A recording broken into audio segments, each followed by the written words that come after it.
All right, so what if like the building blocks of life, Yeah. the carbon, the hydrogen, the oxygen, what if it wasn't just, an Earth thing? What if billions of years ago, the recipe for life was being cooked up somewhere else too?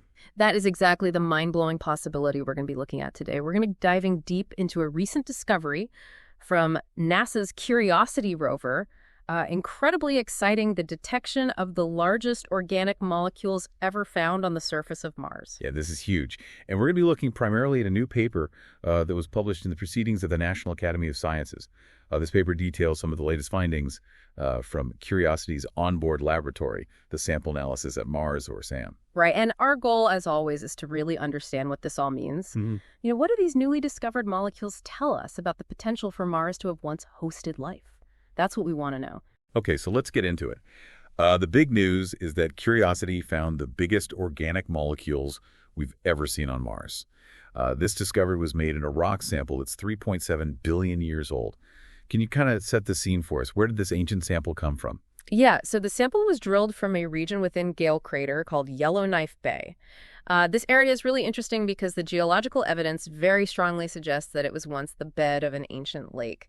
The rock itself that they analyzed was nicknamed Cumberland, and it was actually a sample that they collected back in May 2013. So scientists have been studying it really carefully ever since. An ancient Martian lakebed. I mean, that already sounds like a promising place to search for signs of past life. Yeah. So what exactly did they find when they took another look at this Cumberland sample? Well, they re-examined the data from previous experiments on the Cumberland sample by SAM. And in this new analysis, they were able to identify three molecules, distinct molecules: Decane, Undecane, and Dodecane. Now, what's interesting is their size. You can think of these molecules like little chains made of carbon atoms that are all linked together. Decane has 10 links, Undecane has 11 links, and Dodecane has 12. And why is the length of those carbon chains so important here? Well, because the thinking is that these relatively short chains are probably fragments that broke off from much larger molecules called fatty acids.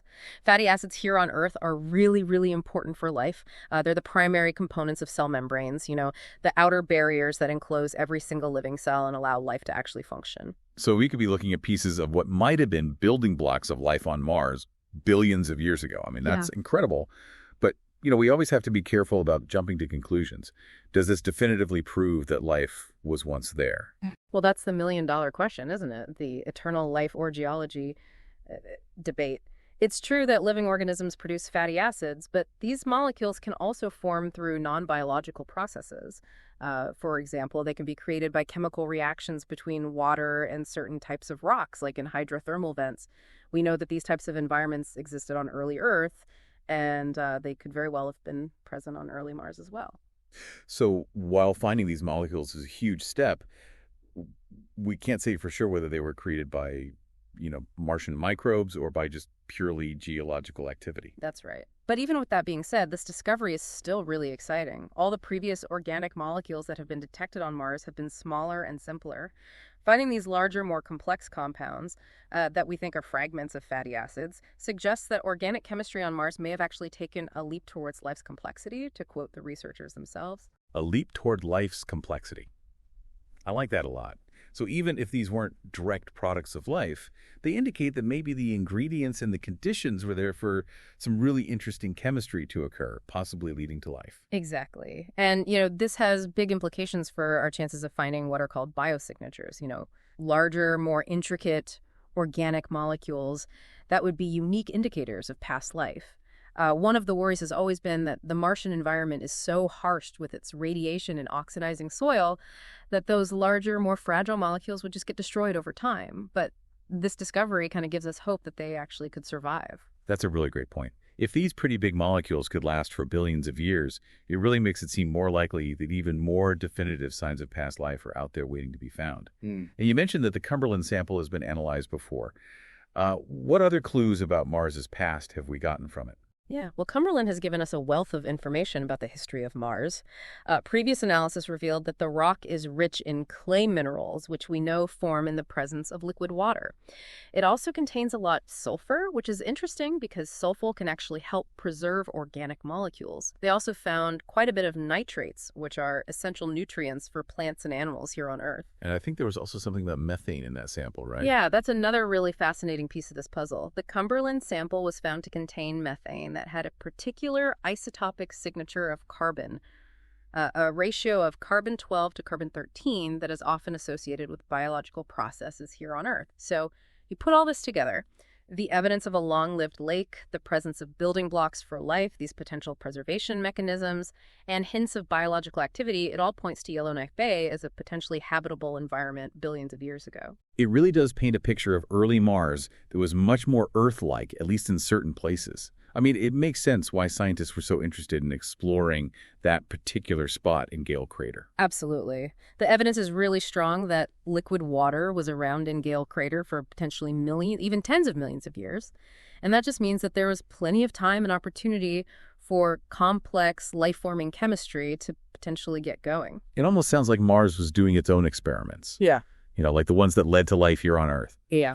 Now, the report mentions that this latest discovery of the larger organic molecules wasn't actually what they were originally looking for. It's kind of a bonus, right? That's right.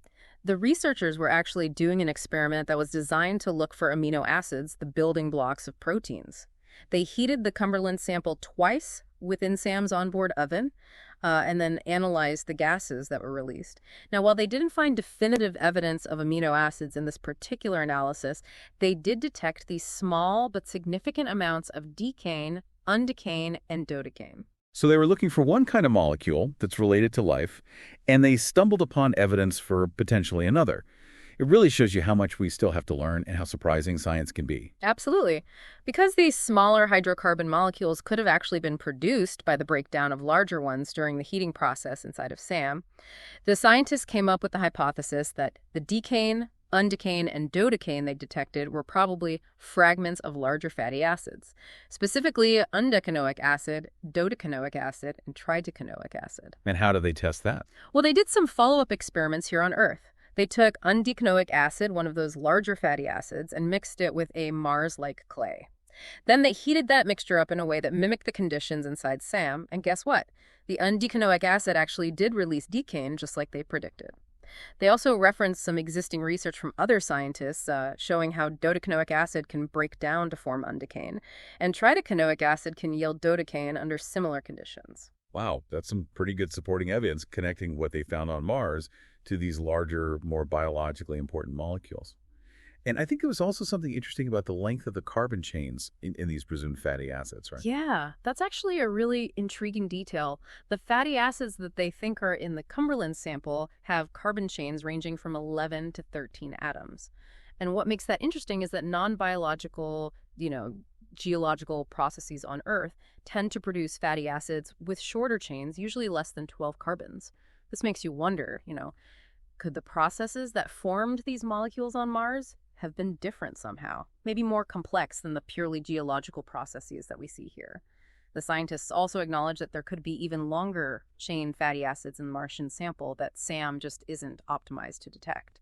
So Martian organic chemistry could be its own unique thing, potentially even more geared towards creating the building blocks of life than what we see in purely geological processes on Earth. It really makes you think about what else might be hiding in those ancient Martian rocks. And that brings us to a really crucial point. We're trying to understand another planet using instruments that we send millions of miles away.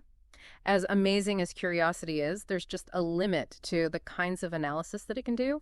Caroline Freycinet, who is the lead author of the study, said it really well.